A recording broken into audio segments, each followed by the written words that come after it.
The U.S. economy posted another month of disappointing jobs growth in June. Is this enough to require another shot in the arm to bolster the still slow recovery? For his thoughts, I'm joined by Michael Gapen. He's senior U.S. economist at Barclays. Now, Michael, for 4 straight months now, we've had job growth come in below expectations. Does that concern you? Well, it certainly does, and what we think is happening is the U.S. is responding to another bout of heightened uncertainty. And in the past few years, we've had several episodes of heightened uncertainty. Some of it comes from Europe, some of it comes from the state of politics in the U.S. And what we think happens is firms simply move to neutral, and they postpone investment, they postpone hiring, and the rate of payroll growth, we think, reflects that. So the numbers, we think, are just a response by firms to the broad-based uncertainty in the U.S. and the global economic environment. Well, as a result of what you're seeing, all this delaying, will you be revising your second half forecast downward?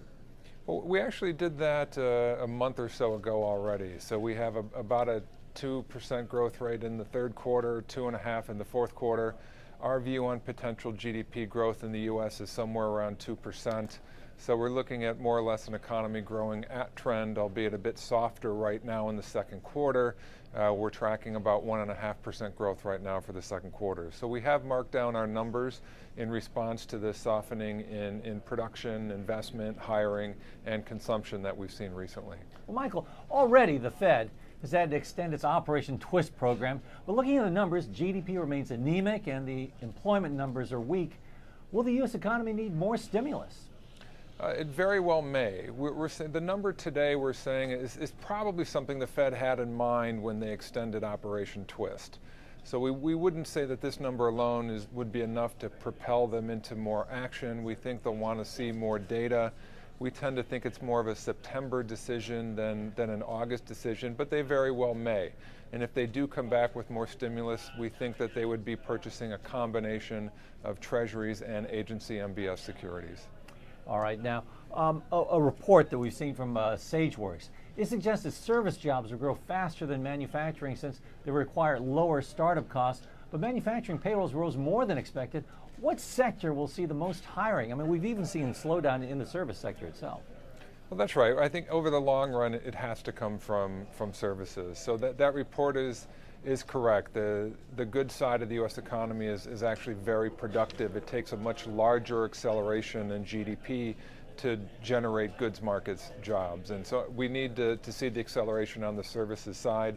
So all the traditional business services types of jobs, even retail trade, leisure, hospitality, medical services, that's where the job growth really has to come from.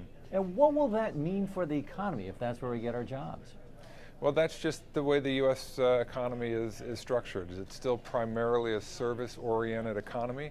Manufacturing jobs have been growing. They've been up very consistently during the recovery phase, so we are getting a goods-led recovery, a production-driven recovery, but over the longer term, it's just the distribution of the U.S. economy is still more oriented towards services, and that's going to be difficult to change quickly.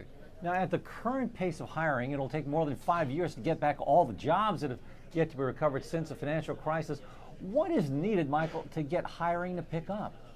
Well, if we think higher uncertainty is part of the problem, resolving some of that uncertainty is the key to accelerating job growth. So we need to know, for example, what politicians in the U.S. plan to do about the so-called fiscal cliff. We have about $650 billion of planned tightening in fiscal policy in the first quarter. So we need to know what politicians want to do with that. We also need to have more clarity on what's coming out of Europe. What's the roadmap? We don't expect the end solution in the next 6 months, but we need to know where they're going. And then finally, the view is China will be in for a soft landing, but we actually need to see those data points turn. So you're talking about a series of issues, whether it's related to China or policy developments in the US and Europe, that are causing businesses to step back and sit in neutral. So we need to see a resolution to those issues before we get a stronger acceleration. All right, a lot of overseas issues as well. Thanks a lot, Michael. Thank you. Our thanks to Barclays' Michael Gapen. I'm Fred Katayama. This is Reuters.